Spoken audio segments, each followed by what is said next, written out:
Hi, and welcome back to Dreamforce 2025, live here from the Moscone Center in San Francisco, where the energy is absolutely palpable. I'm Gemma Allen, your host here on theCUBE, joined by my co-host and one of our wonderful analysts, Gilbert. And joining us today we have Paul Tatum, who is EVP of Solution Engineering for Global Public Sector at Salesforce. Welcome, Paul. Thank you for having me, it's great to be here. We're so excited about Dreamforce, tons of energy, tons of customers, so thanks for having me today. Well, we're so happy to have you. So we had a good chat there off camera about public sector, but when we think AI and government, should that make us nervous or excited? Tell us what that means in real life. It makes me excited. I think it should make us all excited, right? We all have been working with government organizations as citizens for our entire lives, whether it be getting your birth certificate, your driver's license, your passport, et cetera. And typically it hasn't been a great experience. I think we all have our stories of the DMVs and et cetera, right? And I think if you look at where AI is going, where Salesforce and Agentforce is going, you're like, the government could use some help in this space of citizen services, engaging, responsiveness. The nice thing about government is, they are very responsible with our data, with the approach to technology. Some might call it slow, methodical, but they are careful, and they do have standards and compliance and security requirements that we have to abide by at Salesforce as a company, the industry does. So I'm really confident that government is taking it seriously, they're leaning into it, but they're doing it in a responsible way.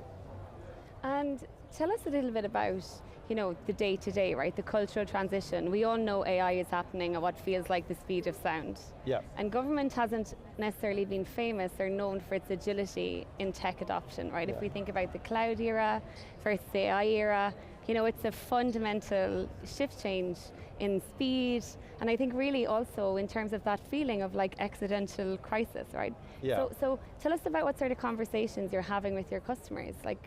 It always starts with AI now. So it's interesting, I'm based in Washington, DC. I obviously cover our federal customers, but also state and local and global government. And what you're seeing is, governments ultimately are pretty risk averse. We feel that in the industry. What we saw here in the United States with this administration is the AI action plan that came out a few months ago, which was very, very kind of a bold statement for the United States as a country to say, listen, we need to really, really double down on AI at the infrastructure level, at the chip level, at the enterprise software level, and oh, by the way, as government organizations, we need to do more with AI, right? And I think in the past it had been a little bit of an experiment. Hey, let's go try it in the corner. Today, every RFP, every RFI that comes out of government has an AI component. You must deliver this particular capability, and there has to be AI capacity and capability within it. So, government has done a lot of really good things over the years, right? All the way from, introducing the internet to us that we all enjoy today. So there is innovation that's happening, and I think they see what's happening in the private sector and know we need to deliver the same level of service using AI that the commercial and private industry is going to do. So they're definitely leaning in. Absolutely. So maybe Paul, help us unpack when these RFIs come out and they say, we want AI in it. Well, I've talked to some of your colleagues, like Madhav, who's the CEO of Agentforce product, and he says when he hears from a CEO or a CIO, we got to do something with agents, or we got to put agents in the experience, it's a red flag. Yeah. That a better signal of likely success is when the request comes down, I have a process that I want to re-engineer and an outcome that I want to change. And even a magnitude by which I want to change it. Like I want to onboard a customer in 50% of the time, that sort of thing. Is government still in the, I need to experiment with AI, or are there some departments, functions, whatever, where they are thinking, okay, I know how to prioritize a process I want to re-engineer first? So, I think they're on the journey to the second, right? I think they've been, it's kind of funny, I joke with people and my customers, if you type agentic into your mobile phone, your iPhone, it shows up as being misspelled. That's how new, this whole agentic era is. A year ago, the spell checkers still haven't caught up with it. And so government is in the process of going from, let's play with it, let's kind of see what it is, to today, basically 18 months later, saying, this is for real, this is here to stay, and it's transformational. So what that is showing up in these RFIs, RFPs, is kind of, let's go build the new systems, is taking what is, frankly, mountains of a workload, overworked, great civil servants that are serving us as the public and as citizens, and trying to augment their work and help them. And so I'll give you a perfect example. If you were to go to the CMS.gov website or IRS.gov and hit the help button up in the corner of their website, which I did this morning, there are over 200 URLs, little blue URLs, to go out to various articles around the tax code. Not super helpful, right? You're trying to figure out where to go, what to do. The day will come where there will be an agentic helper on that web page, right? But that takes time, right? You got to test it, you got to secure it. If you're trying to help your mother, grandmother with Medicaid, Medicare, there are 4,000 pages of PDF that are the Medicaid, Medicare policies, right? And it's like, Mom, should we get reimbursed for this? How are you going to know that? So what's really interesting with this technology, Agentforce or LLMs, they're really good at reading these PDF documents, bring them into the RAG models, producing them out into Agentforce to have a conversation either with the CMS employee, the Medicaid, Medicare person that's saying, should we reimburse this hospital? Should we reimburse? All of a sudden, this Agentforce agent is now the specialist on those policies. And I, as the employee, don't, oh shoot, I have to memorize 4,000 pages of tax code or Medicaid and Medicare code. The agent can help advise me on that and really help me adjudicate the answer. And is Salesforce's advantage in that organization is already on Salesforce and the structured data and increasingly the unstructured data is in data cloud, so it's all ready to be served up naturally by the agents? Exactly right. So we have thousands of government customers around the world and in Washington, D.C. They started with us to do all kinds of programs, whether it be grants or call centers, contact centers, you name it, they have done it with Salesforce. Now we have an opportunity to go back and say, you have a system of record using Salesforce, now let's surround it with agents. Let's put the agentic enterprise in place for your organization. And we've been a big believer throughout our entire existence, over 26 years, of making the complexity of technology simple for our users. Out of the box simplicity, low code, build an agent in a matter of minutes. You can go here at Dreamforce and go build one, and then really start to transform government. We want a more responsive government. We want to be part of that at Salesforce, and we believe we can do that with Agentforce. Well, you've certainly given two examples that speak to me, I have to say, because I've spent more hours than I want to, will ever get back at the DMV in New York. Yes. And as a European as well, living in the US, navigating health insurance is another minefield, so I can totally see the value. Yeah. In terms of the bottlenecks, so you mentioned data, right? And we know that there is a lot of challenge around legacy systems and around that last mile of excellence.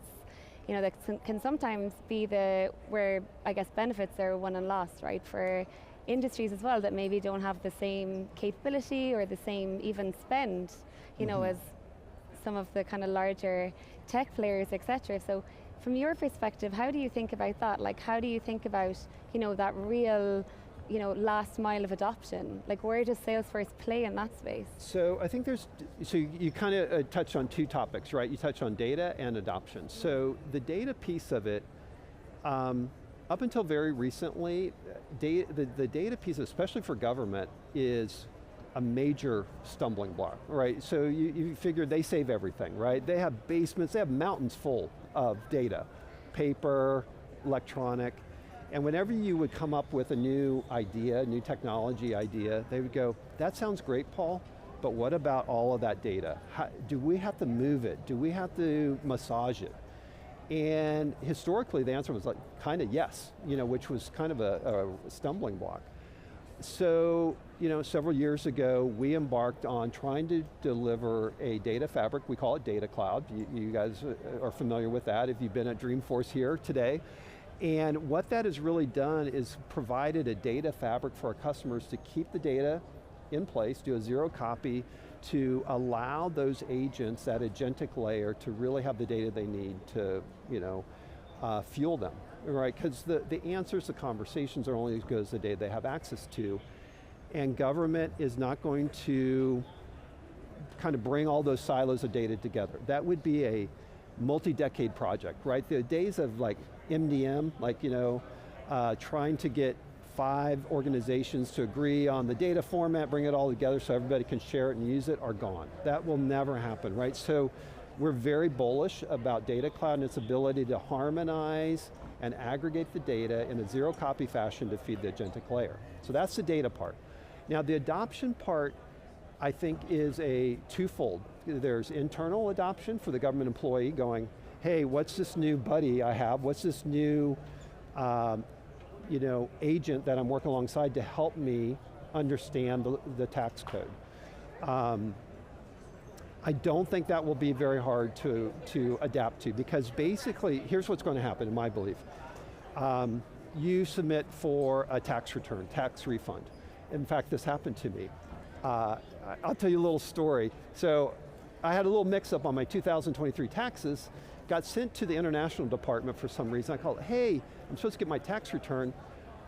Very nice IRS employee. Oh, Paul, yes, I see it here. I don't know why it ended up in this department. I'm like, can you send it back to the normal department? Oh no, I can't do that. I'm like, well, how can I, when can I see my tax refund? Oh, I'm sorry, we're working on 2022s. You'll see yours in about 18 months. And there's nothing I could do about it. Now you're wondering, did I ever get it? I just got it, right? Yeah, 2 years later.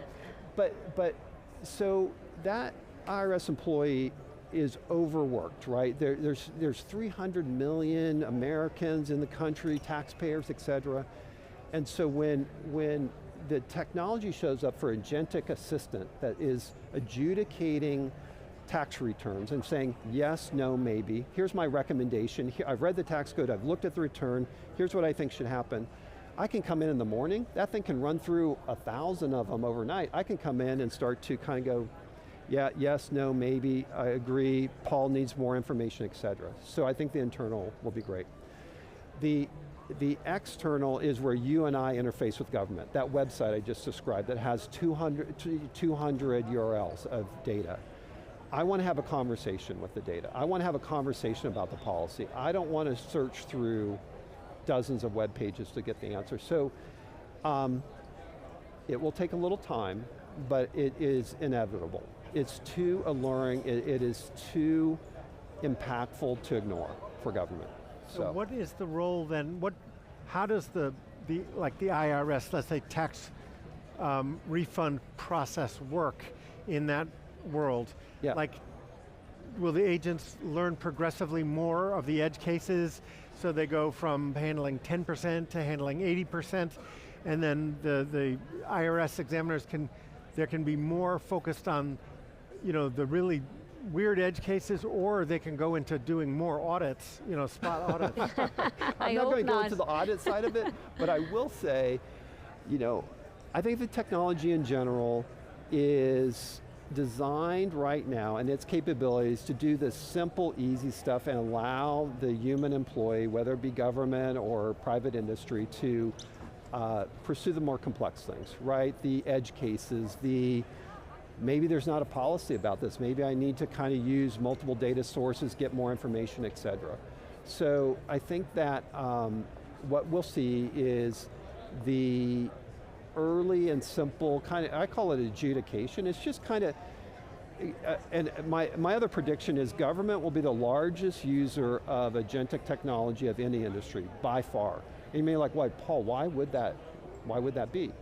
If you think about it, everything the government has ever done or needs to do has been published. You know, private industry, they hide behind their firewalls on their policies, but the policy for taxes, the policy for health insurance, you can all find it. And the agents are extremely good at reading it, understanding it, and then making or helping augment the human around decisions for it. So why wouldn't this industry embrace it? So. I guess the one thing too about government is, you know, it's very, there's a lot of governance, right? Like, yep. You know, one of the reasons why it's probably such a great battleground for AI is it's so procedural. But with that too comes an expectation around governance and security. Yes. How are those conversations playing out, especially when you think about a world where you go from work automation to AI orchestration for government employees? That must incite a level of risk, or at least a sense of risk. It's definitely a public-private partnership between the government and industry, right, to deliver trustworthy, accurate AI. The first thing the government did, which has been fantastic, years ago for, like here in the US, they've established the FedRAMP program, which is the security aspects of cloud computing for government. Salesforce made a big investment to bring the entire Agentforce stack through that accreditation process. We were awarded that in July of this year. Took a little while because we took the whole stack through there. We took the data cloud through there. We took Agentforce through there. We took the trust layer through there. None of our competition, no one else in the industry has taken the entire platform, the agentic platform, through that very stringent government requirement. And we have to maintain that. There are SLAs for remediating vulnerabilities, et cetera, that we are required to do by government standards. So the government has set up a nice standard. It's very clear for the security compliance of the stack. And then there is what is appropriate use. You know, where should we be using it? I think, and government's starting to develop those policies. It's moving very quickly about what's appropriate, you know. You may not want, you always want a human in the middle of it to say, should we say yes or no? Here's my recommendation, but ultimately, I think there needs to be a government employee involved in the final decision, so. Great, well Paul, it's been wonderful to have you on. Thanks so much for chatting with us today. I think we've all learned a lot about Salesforce's mission-orientated value towards government, and I think as a taxpayer, it's certainly something that I welcome, so thanks so much. Well, thank you so much. I really appreciate the questions, the conversation. Thanks for what you all do to get the word out on behalf of Salesforce and Agentforce in government. Appreciate it.